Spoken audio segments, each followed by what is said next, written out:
Bismillahirrahmanirrahim. Assalamualaikum warahmatullahi wabarakatuh. Alhamdulillahi rabbil alamin. Allahumma fassalli wa sallim ala sayyidina wa nabiyyina wa maulana Muhammadin sayyidil anbiya'i wal mursalin wa ala alihi wa ashabihi wa azwajihi wa dhurriyyatihi wa man tabi'ahum bi ihsanin ila yaumiddin, amma ba'du. Bapak Ibu para jamaah sekalian yang disayangi Allah dan dicintai Allah, di kesempatan pagi hari ini kita akan membahas salah satu adab dan kesunahan perbuatan kita sehari-hari,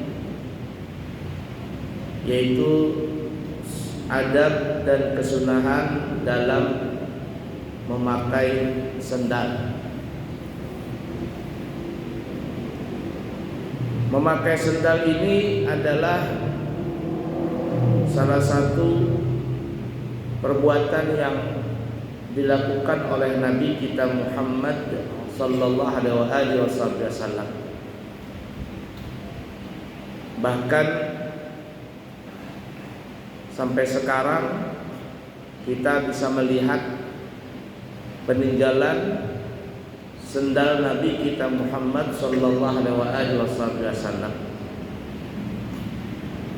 Dan juga sebagian di antara kita membuat lambang, logo majelis taklim, logo apalah bentuk itu ya. Itu biasanya logonya itu ada seperti logo Na'lun Nabi atau sendalnya Nabi kita Muhammad SAW. Bahkan di kopiah itu ada biasanya logo itu. Nah, itu logo daripada sendal Nabi kita Muhammad sallallahu alaihi wasallam. Dan para ulama mengatakan sendalnya Nabi itu adalah sangatlah mulia, sampai dibikin logo bentuk sendal Nabi. Kenapa mulia? Karena ketika Nabi Isra dan Mi'raj, dan ketika Nabi kita Muhammad SAW berhadap dengan Allah Ta'ala, Nabi itu tidak melepas sendalnya. Beda dengan Nabi Musa. Ketika Nabi Musa alaihissalam bermunajat kepada Allah Ta'ala, Allah mengatakan, ikhlaq na'laika innaka bilwadil muqaddasi tuwa. Wahai Nabi Musa, lepas sendalmu, karena engkau berada di tempat yang mulia. Nah, itu Nabi Musa ketika munajat dengan Allah Ta'ala, Allah suruh lepas sendalnya. Tapi ketika Nabi kita berhadapan dengan Allah Ta'ala di malam peristiwa Isra dan Mi'raj, Nabi kita tidak melepas sendalnya. Nah, oleh karena itu ada adab-adab yang dianjurkan kita untuk melakukannya pada saat kita memakai sendal. Ya. Dalam riwayat yang lain, Nabi kita Muhammad sallallahu alaihi wasallam pernah bertanya kepada Abu Hurairah, Abdurrahman bin Sakhar. Namanya Abu Hurairah itu banyak sekali, tapi para ulama mengatakan yang paling masyhur Ya, dari berbeda pendapat tadi, yang paling masyhur adalah Abdurrahman bin Sakhar, yaitu Abu Hurairah, bapaknya kucing. Di Mekah itu ada namanya Masjid Kucing.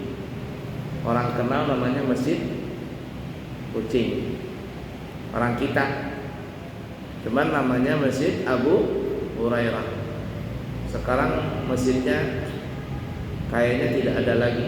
Itu dulu masih ada di daerah Jalan Bahari, Pasar Said.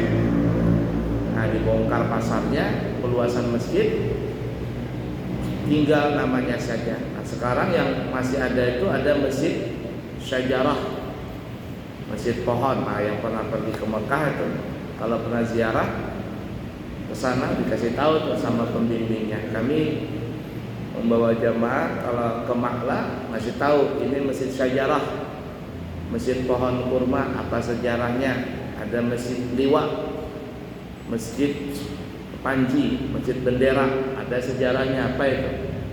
Ada Masjid Jin, jin aja bisa masjid. Jinnya punya masjid jin ada. Nah, itu dekat Makla semuanya.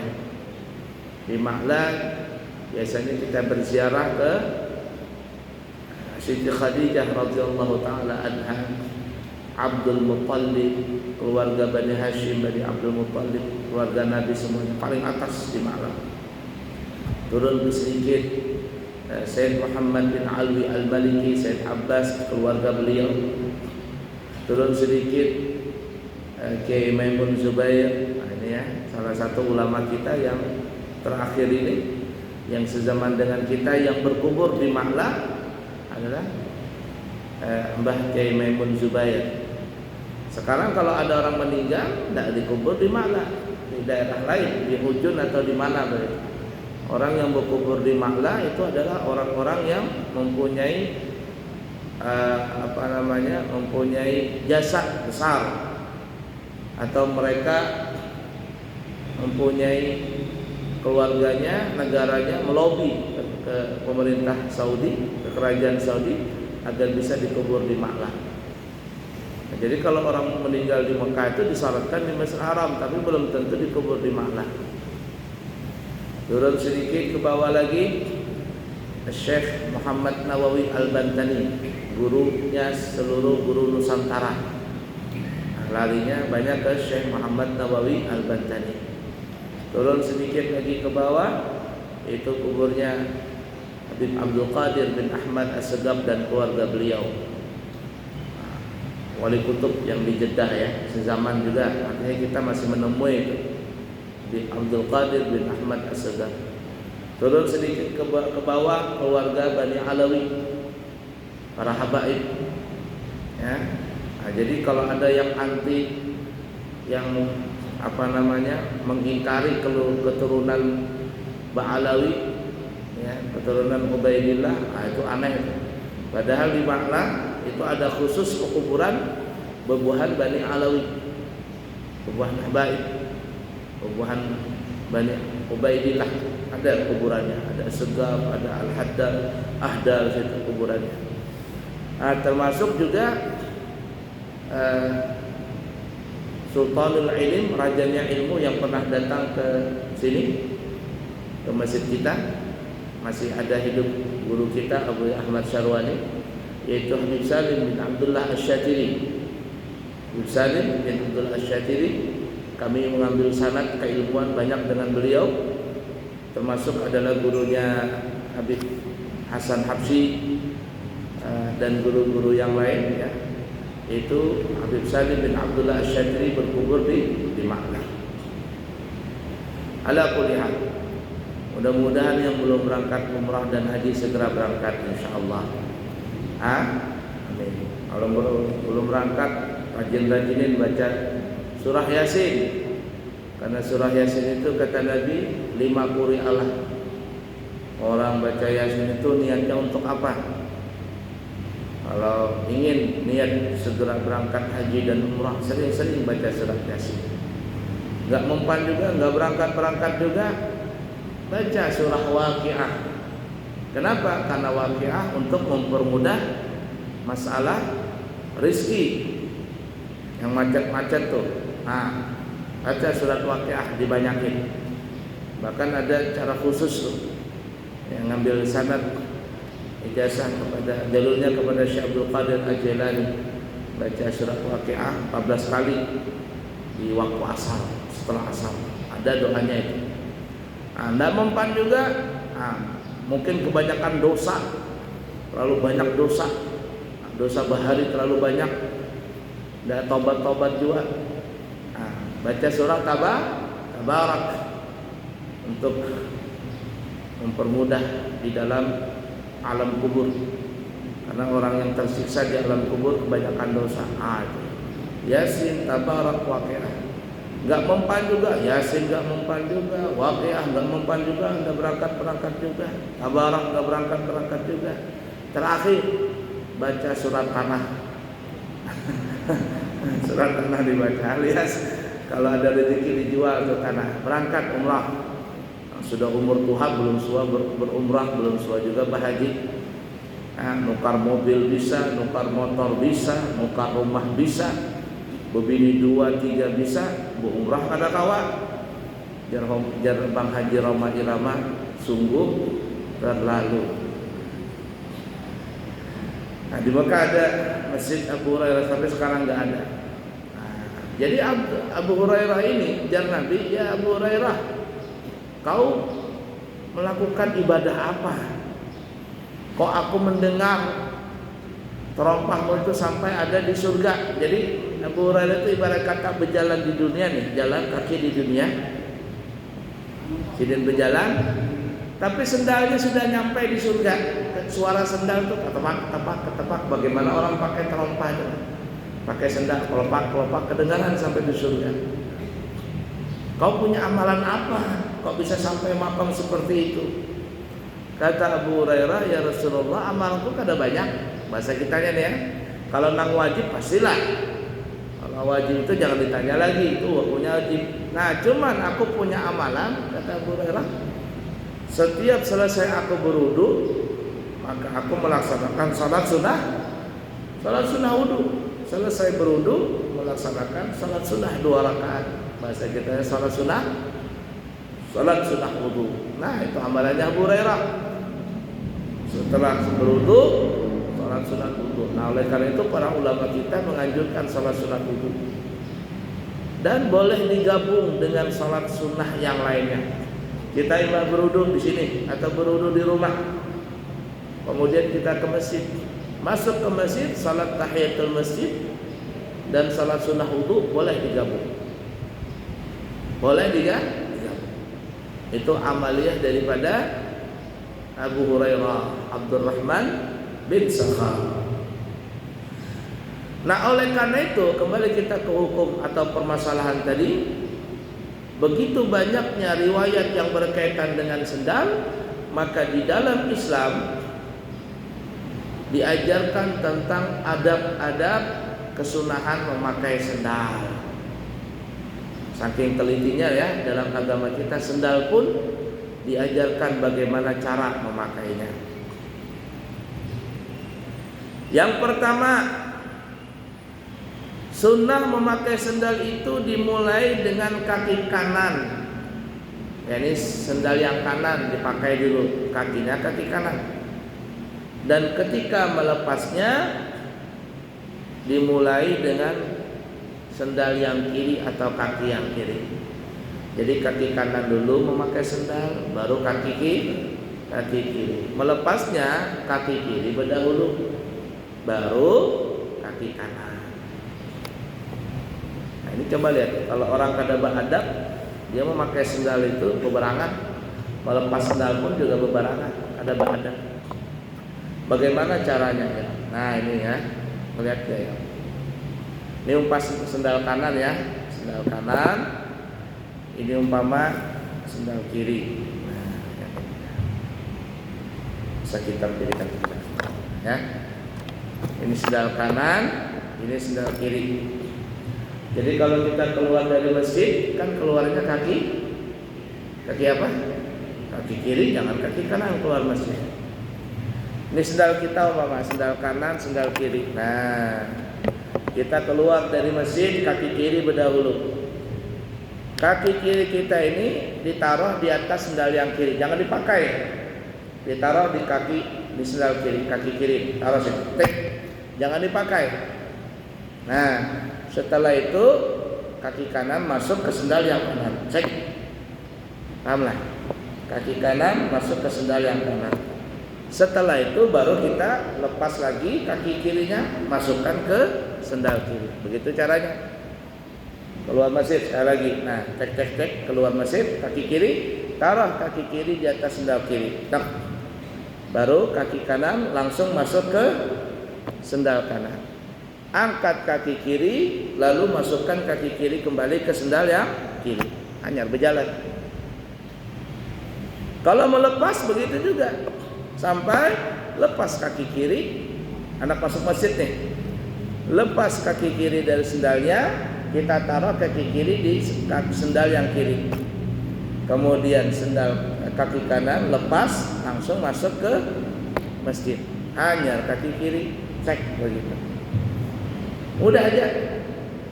Asalkan mau mengamalkan amaliyah tadi. Sunnah Nabi. Nah, sendal begitu aja kita dapat pahala. Memakai sendal dapat pahala. Ya, pahala punya. Sebagaimana disebutkan di dalam hadis Imam Bukhari, Nabi kita Muhammad sallallahu alaihi wasallam bersabda, "Idan ta'ala ahadukum falyabda bil yamini wa idza naza'a falyabda bisyimali liyakunil yumna awwalahuma tun'alu wa akhirahuma tunza'u." Jika salah seorang dari kalian ingin memakai sendal, maka mulailah dengan kaki kanan. Dan jika melepas sendal, maka mulailah dengan kaki kiri. Dengan tujuan supaya menjadikan kaki yang sebelah kanan yang pertama dipakaikan sendal, dan yang terakhir dilepasnya adalah yang kaki kiri. Seperti itu. Karena kan yang baik disunahkan yang kanan. Disunahkan yang kanan. Saya kemarin baru datang malam Rabu dari umrah bawa jamaah. Jadi pas masuk raudhah, ini di raudhah ya. Masuk raudhah, jadi ada dua pintu, ada yang pintu kanan, ada yang pintu kiri. Pintu kanan, pintu kiri masuknya.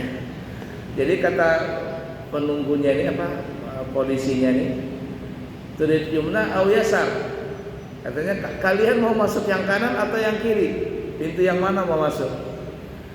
Jadi kata kami, nahnu ashabul yamin, kami kepingin yang kanan, karena kami golongan orang-orang yang kanan. Nah, jadi kami milih yang kanan, masuk sebelah kanan. Ketawa dia, nahnu ashabul yamin, kami ini kelompok yang kanan, karena Nabi suka yang kanan. Nah, Nabi itu memulai yang baik semuanya dari yang kanan. Tuh. Guru ada guru nih, sebagian guru saking sunnahnya dia, artinya saking kepingin mengikuti Nabi, apapun yang baik itu yang kanan dimulai. Bercukur nih ya, kalau bercukur itu sini bercukur, mulai yang kanan, mulai yang kanan. Nah, jadi kalau tukang cukur hendak memulai yang kiri, kata sini, pindah nang kanan berdahulu, potong yang kanan. Ah begitu. Guru mengakikakan anak orang, motong rambut. Guru ini harus belajar, jangan asal motong rambutnya. Mana dulu kepala yang kanan, potong yang kanan. Tahallul begitu juga, selesai umrah. Ya guru sini potong rambut. Asal motong aja tok. Jangan. Memulai yang mana kepala ikam yang kanan, potong yang kanan. Nah, tapi kalau kada beradab asal potong-potong aja. Bahkan ada ya, kami melihat bebuan jamaah tabligh nih ya, bebuan jamaah tabligh, saking dia kepingin yang kanan terus. Dia mengajarkan bagaimana cara memakan semangka, karena Nabi kan paling suka makan semangka. Bahkan ada hadis riwayat semangka itu airnya datangnya dari surga. Nah, jadi orang yang makan semangka, suka makan semangka, niatnya mengikuti sunnah Nabi. Aku makan semangka karena Nabi suka makan semangka, maka dapat pahala. Maka dapat pahala. Begitu juga kambing. Nabi suka makan kambing, maka niat ketika makan kambing, aku niat makan kambing karena Nabi suka makan kambing. Bahkan Nabi paling suka makan kambing, kaki kambing, dirak. Nih betisnya ini, bukan pahanya, betisnya. Paling suka Nabi. Ya, ininya atasnya ini, jangan telapak kaki. Kalau yang dijual sama orang sop kaki kambing itu telapak kakinya yang dijual. Ini betisnya. Paling suka Nabi makan kaki kambing. Jadi kalau ada orang keselamatan kambing, niatin aku niat makan kambing karena Nabi suka makan kambing. Pahala tuh. Ini kada belum apa-apa di kambing. Hati-hatilah. Belum apa-apa suudzon lawan kambing.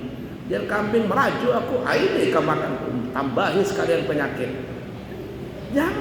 Jangan disumpahi makanan itu. Ya, diam saja. Nah, ini belum apa-apa disumpahi makanan. Hati-hatilah. Ya, makan aja, tapi jangan terlalu. Bahkan para dokter tanya di bubuhan dokter, mana baiknya makan kambing sama makan daging sapi? Bagus kambing. Bagus daging kambing. Aku kada makan kambing ya. Jelas saya aku kada makan kambing. Daging kambing mang masak, kalau kambingnya jangan. Ada orang berselamatan guru nih ya, makan kambing itu. Guru, pian kambing kah? Kata kak guru, aku kan kambing, aku manusia jadi sedikit. Ini yang menakuni ini salah juga. Pian kambing kak guru, aku kan kambing jadi sedikit, aku manusia. Ala kulli hal. Nah seperti itulah. Kemana-mana kita melayangnya nih, kok kambing larinya. Apa tadi sebelumnya? Hah? Nah yang kanan. Nah jadi bubuhan jamaah tablik ini mengajarkan ya, bagusnya dia mengajarkan. Ini semangka umpama ya, semangka nih. Jadi memulai kita kan motong semangka biasanya kan, nah model begini nih, nah makannya lah. Jadi bubuhan jamaah tablik itu saking sunahnya, saking kepingin mengamalkan ashabul yamin, dia mulai makan yang kanan dulu, cacat sampai setengah, lelet sampai ke tengah. Kalau kita ke kiri kan makan ke kiri, tapi dia kada, makan sampai ke tengah. Setelah itu dibaliknya lagi, hanya makan yang kanan lagi. Jadi dari awal makan semangka sampai akhir yang kanan ya. Itu saking pintarnya bubuhannya. Kepingin apa? Ashabul yamin. Kepingin kelompok yang kanan. Jangan kelompok kanan kiri. Ini orang sekarang nih ya Allah kada beradab. Nah, di mana-mana gitu ya. Terkadang berdiri makan berdiri, minum berdiri, tangan kiri lagi. Lop. Setan berapaan itu, setan berikungan. Minum berdiri, makan berdiri, pakai tangan kiri.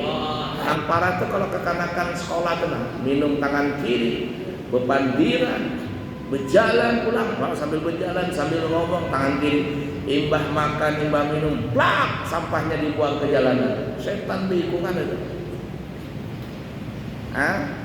Jadi setan sudah. Kenapa? Karena ini orang ini sudah kebiasaan yang yang jelek-jelek, jadi yang kiri terus. Jadi seperti itulah. Kita ulangi, memulai memakai sendal yang kanan, tapi melepasnya yang kaki kiri. Yang kedua, tidak memakai sendal, hanya menggunakan satu kaki kalau tidak ada uzur. Jadi nggak boleh pakai sendal, hanya pakai sebelahnya saja, nang kanan kah, nang kiri kada boleh. Nah disebutkan dalam riwayat Imam Muslim, Nabi bersabda, la yamshi ahadukum fi na'lin wahidatin liyuhfihima jami'an au liyun'ilhuma jami'an. Janganlah salah satu di antara kalian memakai sendal hanya sebelah. Ya, jangan memakai sebelah aja. Akan tetapi lepaslah keduanya sekalian atau pakailah keduanya. Jadi kalau hendak sekalian lepas karena sendal-sendalan. Atau hendak dipakai kedua-duanya, jangan separuh. Ya, jangan separuh. Kedua-duanya. Yang ketiga, melepas sendal ketika akan duduk. Jadi kalau hendak duduk baru dilepas sendal. Ini kalau seandainya kita kemana begitu ya, hendak masuk masjid, di mana batas sendalnya, di situ kita melepas sendal. Hanya kita masuk. Supaya apa? Supaya kaki kita ini kadang menginjak nang kotor. Biasa kan masjid-masjid itu ya, batas sendal katanya. Nah, di mana batasnya sendal kita? Taruh sendal itu di situ. Hanya kita melepas sendal dan masuk ke tempat yang suci.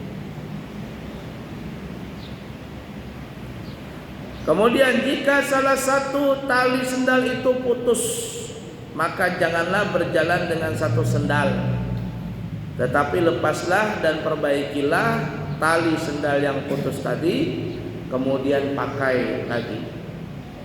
Kalau kada bisa dibaiki lagi, putus selajur, tali sendal capal ini, tali sendal jepitnya lepas saya berdatang sekalian dua-duanya. Dalam hadis Ibnu Uwanah riwayatnya Nabi kita bersabda, "Idan qata'a syi'u ahadikum fala yamshi fi na'lin wahidatin hatta yuslihuha." Apabila salah satu sendal kalian itu talinya putus, jar Nabi, maka janganlah berjalan dengan satu sendal kecuali telah diperbaiki tali sendalnya yang putus tadi.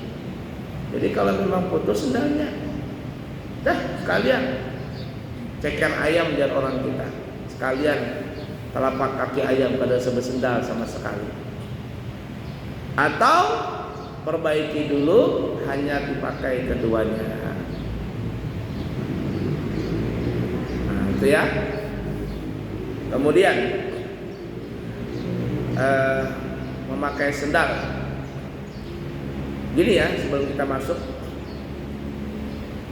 model sendal itu ada beberapa tipe untuk zaman sekarang ya. Kalau zaman dulu kan sendal itu ada dua tipe, ada ada ini loh, ikatan nang tali masuk ke jari kaki itu ada dua. Kalau kita melihat sendal Nabi ada dua. Yang satu di antara jempol dengan telunjuk, yang satunya di antara tengah dengan jari tengah. Jadi begini tali zaman bahari sendal itu. Nah, begini, lihat lah. Nah, itu sendal Nabi begitu. Satunya di sini talinya, satunya di sini. Di zaman Sayyidina Utsman, beliau memakai talinya cuma hanya satu aja nang melipatnya, yang mengikatnya. Nah, zaman sekarang ada nang beikat, artinya ada nang talinya masuk di antara jari kaki, jari telunjuk dan jari jempol kaki. Ada nang kada alias langsung masuk berataan. Itu model saja ala kulli hal. Tapi untuk zaman sekarang ini ada model seperti sendal sepatu, alias sendalnya itu menutup mata kaki. Ya, sendal untuk mata kaki ini biasanya guru-guru nang sudah mulai udur-udur itu biasanya pakai sendal yang ada model sendal sepatu jalan bahari. Jadi depannya ini kelihatan jari, tapi tumitnya tertutup. Ini biasanya guru-guru nang agak tua-tua, biasanya mereka memakai sendal itu supaya apa? Supaya kalau mereka berjalan tidak lepas-lepas lagi. Atau memakai sepatu sekalian, memakai sepatu. Nah, Kalau kita tadi memakai sendal sudah tahu caranya. Kalau pakai sendal biasa itu boleh sambil berdiri, tidak ada masalah. Kalau pakai sendal ya, sendal nang kada tertutup tumit itu bolehkan sambil berdiri. Sambil duduk boleh, sambil berdiri boleh. Boleh. Tapi untuk pakai sepatu, nah pakai sepatu nih ya. Ya, kita nang begawi di kantor, anak kita nang apa ngarannya ini sekolah pakai sepatu, bagaimana adabnya? Kalau memakai sepatu dianjurkan memulainya itu dengan cara berduduk alias jangan berdiri. Kalau nggak ada tempat duduk, maka bersenderlah nih kita punya pinggul bersender ke dinding. Paham lah? Jadi anjurannya begitu. Kalau pakai sepatu dianjurkan memakainya dengan cara berduduk, jangan berdiri, karena kalau berdiri nanti menggoyang-goyang. Nah kalau nggak ada tempat duduk umpama, maka cari senderan, dinding kah, tiang kah, maka kita punya pinggul ini kita senderkan ke dinding tadi. Nah gitu. Begitu juga pakai celana. Pakai celana itu sunnahnya dengan cara duduk. Pakai celana kaki kanan berdahulu, melepasnya begitu juga kaki kiri sambil berduduk. Tapi kalau tidak ada bangku, tidak ada tempat duduk, maka senderkan kita punya pinggul kemana? Ke dinding. Jadi seakan-akan kita jadikan dinding ini menjadi tempat senderan pinggul kita. Untuk apa? Supaya kada gugur, kada jatuh. Tapi kalau pakai celana sambil berdiri, apalagi orangnya sudah tua, kena asam urat pulang, terkujul-kujul, pak, tergugur. Kena ujung ranjang, binjul tuh pak. Binjul masih lumayan. Kalau bocor gimana? Na'udzubillah min dzalik. Nah, sunahnya duduk. Nah begitu juga pakai sendal, disunahkan duduk, maksudnya pakai sepatu nih ya.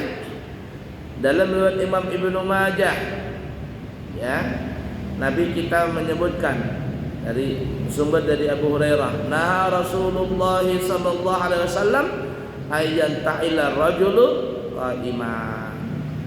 Dari Abu Hurairah, Nabi kita Muhammad sallallahu alaihi wasallam melarang seseorang untuk memakai sepatu dalam keadaan berdiri, sebenarnya sendal. Ya, tapi sendalnya ini ya tadi kita melihat sendal itu ada modelnya dua. Ada yang tidak tertutup tumit, ada yang kedua tertutup tumit. Nah, yang tertutup tumit ada juga dua modelnya. Ada yang tertutup tumit secara keseluruhan ya. Ada juga penutup tumit tidak keseluruhan, tapi kayak model tali. Paham lah maksudnya? Jadi kayak berikat begitu aja, tumitnya tuh kayak ada talinya terikat. Ini kayak sendal-sendal nang tahun berapa ya, anak-anak muda, anak-anak kecil tuh pakai tali gitu. Maka dianjurkan memakainya itu dengan cara berduduk. Kalau tidak salah Abuya Syarwani itu beliau kalau beliau hendak berjalan kemana, itu ada spesial santri yang memakaikan kaos kaki, memakaikan sepatu. Jadi kalau dia hendak berjalan, beliau duduk, santri memakaikan sepatu atau sendal tadi. Ya, duduk sih. Nanti kita lihat ada sunnahnya begitu. Mungkin cukup waktunya nanti ya. Abu Syarwani mengamalkan sunnah Nabi. Jadi beliau duduk, nanti santri ada yang membawakan kaos kaki sendal dipakaikan sedikit. Baik, selanjutnya tidak memakai sendal tatkala sholat. Jadi kalau sholat jangan pakai sendal, baik sholat fardu ataupun sholat sunnah. Dilepas sendal tadi, dilepas sepatu tadi. Orang kita kan datang. Kalau bang masuk Masjid Al-Munawwar bersendal, Allahu Akbar bersendal. Kalau ada orang masuk ke Masjid Al-Munawwar bersendal, ya bang dah bulik atau keluar dari masjid, bincul kepala, dipukul bubuhannya. Tapi yang anehnya biarlah, coba lihat ya, yang berangkat haji, berangkat umrah, woi banyaknya bubuhan dari mana itu, sholat bersendal, sholat bersepatu, bubuhannya itu dah. Dia tawaf aja, tawaf bersendal. Tawaf tuh kali Ka'bah bersendal buat. Kalau sa'i ala kuliah, kalau bersa'i ada bersendal. Ya, asalkan sendalnya bagus. Tapi kalau di depan Ka'bah bersendal itu rasanya sangat-sangat kurang beradab sama sekali.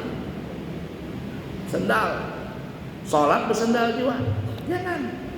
Tidak boleh pakai sendal. Kurang adab. Dianjurkan untuk melepasnya. Apalagi sendalnya itu bernajis, parah banang. Betahi ayam talipak di situ di sendal tadi, dibawa ke sholat, ada sah sama sekali. Nah, itu kalau di Mekah tuh pas hujan. Kami ini alhamdulillah, mohon maaf lah, hampir tiap bulan bawa jamaah. Berapa setahunan ini tiap bulan tulak bawa jamaah. Jadi setiap tulak tuh hampir setiap kali hujan. Di Mekah Madinah tuh hujan. Apalagi yang kemarin ini. Hujan lebat di Madinah, mungkin sampai beritanya di TV itu. Hujan lebat. Nah, kalau hujan terutama di Mekah itu becek. Jalanan becek. Hujan rintik aja becek. Hujan sedikit saja setengah jam aja, apalagi lebat, banjir. Nah, itu kan tahi burung banyak tuh. Tahi burung merpati sana banyak. Bebuahannya ini bersendal, kelopak, sholat dia bersendal-sendalan tepang dah.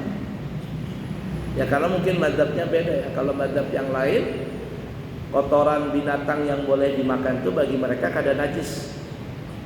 Ya, Imam Ahmad bin Hanbal dan sebagainya, kotoran binatang yang boleh dimakan dagingnya itu kada najis menurut mereka. Maka untung juga Bang ada mazhab seperti itu mengatakan.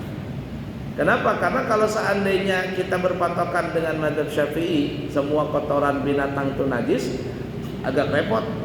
Pas kita tawaf, tiba-tiba burung bahira plak kena di kepala.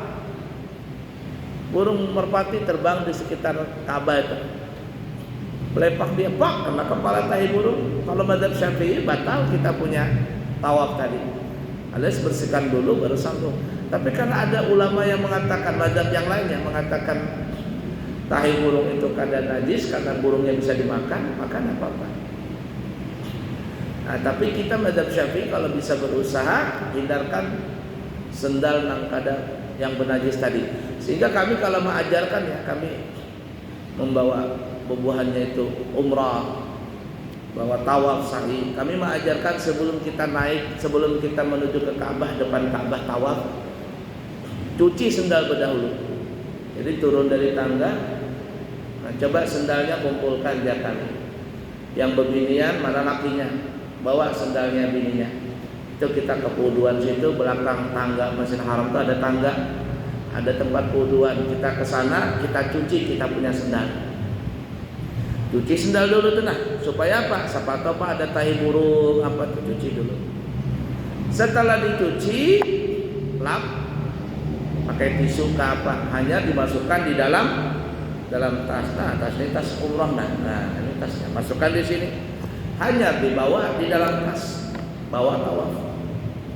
Tapi kalau kada dicuci sendal tadi, belepak tahi burung di situ.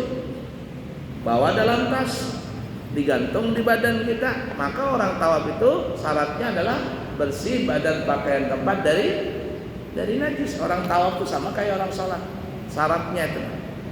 Lain kalau sa'i biar bekantut tidak apa-apa, biar membawa najis tidak apa-apa, kada wudu nggak apa-apa kalau sa'i. Tapi kalau tawaf syaratnya itu sama dengan syarat orang yang sholat, bersih badan pakaian tempat dari najis. Nah itu yang kami ajarkan, cuci dulu. Jadi sebelum tulak cuci dulu. Tapi kalau nggak bisa lagi ya sudah, mengambil pendapat mazhab yang lain. Kita berwudu tuh kalau kita tawaf bersentuhan dengan perempuan orang lain, batal wudu kita dalam mazhab Imam Syafi'i. Tapi kita ajarkan sebelum naik tawaf berwudu dulu. Boleh mengambil mazhabnya Imam Hanafi, boleh mengambil mazhabnya Imam Malik. Kalau para habaib, para guru-guru yang lulusan dari Hadramaut itu menyuruh masuk kepada mazhab Imam Malik supaya bersentuhan dengan istri, dengan orang lain itu kada batal. Atau kalau bubuhan guru kita yang dari Banjar, dari mana-mana, banyak menyuruh untuk mengikuti cara wudunya Imam Abu Hanifah. Sama aja wudunya, cuma ada tambahan syarat, bukan tambahan rukun. Apa itu? Kalau Imam Malik keseluruhan kepala, kalau Imam Abu Hanifah separuh kepala. Nah, kemudian yang kedua tambahannya adalah menggosok-gosok wajah, digosok berarti tangan digosok, kepala, ya kaki digosok. Tambahannya sebelum wudu berniat dulu, aku niat bertaklid kepada Imam Hanafi atau Imam Malik khusus dalam masalah wudu kita dengan yang kita sebutkan tadi. Nah setelah itu kita turun bersentuhan ke lawan bini kada batal. Kalau Imam Malik, Imam Hanafi kada batal. Tapi kalau Imam Malik berpegangan lawan bini, tiba-tiba si tongkatnya bangun bergerak begitu, batal. Imam Malik. Kalau ada syahwat berpegangan lawan bini, ada syahwat naik, batal. Nah tapi intinya kalau bersentuhan saja ada bersyahwat kada batal. Nah, itu sendal tadi ya, kita bicara sendal tadi. Sampai ke waktu berarti cukup banyak lagi nah. Setelah itu dulu ya. Ala kulli hal. Yang penting-penting lah jangan memakai sendal. Nah begitu juga nih ya, kalau ini banyak yang paham sudah. Kalau kita sholat jenazah itu kan ya, sholat jenazah itu kan berdiri aja, kada ada ruku, kada ada sujud, berdiri aja. Kalau ada orang sholat mayit, sholat jenazah ada ruku, ada sujud, salah itu. Cuman berdiri aja. Takbirnya 4 kali. Ada yang mengatakan 5 kali. Ada yang mengatakan 6 kali. Jadi kalau ada guru takbir sampai 5 kali, Allahu Akbar, Allahu Akbar, Allahu Akbar. 5 kali nih ya.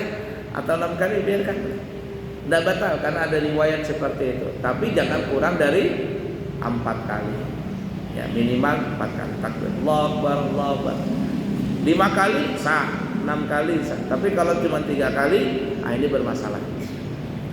Kalau kita salat jenazah boleh sambil berdiri, boleh bersendal, tapi sendalnya jangan dipakai, dilepas kaki kita, taruh telapak kaki di sendal tadi. Nah di atas sendal kita taruh, ya, kaki kita taruh di atas sendal, seperti itu. Nah, ya, ala kulli hal. Baik, mungkin seperti itu. Sebenarnya masih banyak lagi sunnah-sunnahnya, adab-adabnya. Tapi ala kulli hal itu yang paling penting ya di dalam masalah memakai sendal dan melepas sendal. Baik, kiranya cukup sekian dulu. Semoga ada manfaatnya. InsyaAllah nanti kita sambung lagi di kesempatan yang akan datang. InsyaAllah kami pribadi tahun ini akan berangkat haji, membawa jamaah juga tanggal 6 Juni InsyaAllah berangkat dan kembali tanggal 30 Juni, 25 hari kurang lebih ya. Setelah itu nanti pulih dari haji, mungkin di bulan Agustus atau September kami akan membawa jamaah kembali. Siapa yang kepingin berumrah, kami buka pendaftaran dengan harga 32 juta rupiah. 32 juta rupiah, minimal harinya 12 hari. Terkadang rezekinya kalau memang dari muasasahnya memberi lebih, terkadang bisa sampai 13, 14, 15 hari. Nah, akadnya 12 hari, tapi ternyata dibari sampai 14 hari atau 15 hari. Seperti yang kemarin ini, bulan lalu, maksudnya bulan ini, hanya bulan ini tadi, kami membawa jamaah akadnya 12 hari, tapi totalnya semuanya 15 hari sampai Balikpapan. Rezeki ada lebihan di situ. Ya, standarnya begitu. Kalau ada orang mau jual umrah murah benar, jangan-jangan ini kemana taruh hotelnya? Pesawatnya apa? Hotelnya bisa jauh benar. Terkadang bukan hotel, apa namanya itu sugo itu bahasa losmen kan apa gitu? Kasihan nang tuha-tuha. Murah benar ya, murah benar juga sekalinya. Mana aja hotelnya, bukan hotel Sugo, closement bahasa kan. Kasihan kesarikan orang nanti. Hendak nang murah ternyata murahan. Ya, ternyata murahan. Artinya sedang-sedang aja lah. Hotelnya jangan terlalu jauh, bagus-bagus saja. Pesawatnya bagus juga, tidak bermasalah. Kasihan orang nanti kalau terlalu murah. Nggak juga terlalu larang, ada juga larang banar. Sampai di Mekah, Madinah, berapa pian berjual? 38, 40, sekalinya sama juga hotelnya. Banyak banar mau ambil untung itu buahnya. Ya ala kulli hal. Kalau buat IKN ada itu, ya pernah satu pesawat, berapa ibu? 40 berapa kayak itu, hotelnya mana? Sama bu dengan saya. Apa dia bilang? Nggak apa-apa katanya, biar lebih dari itu kami bayar kata semuanya. Wah, jadi kita mentang-mentang IKN Haji Mansur halaman digusur. Jadi wani tubuhannya menukar tadi, la ilaha illallah tubuhannya itu ya. Ala kulli hal seperti itu. Ya, cukup sekian. Semoga ada manfaatnya, yang baik dari Allah, yang buruk dari pribadi. Subhanakallahumma wa bihamdika asyhadu an la ilaha illa anta astaghfiruka wa atubu ilaik. Wa akhiru kalam. Wassalamu alaikum warahmatullahi wabarakatuh.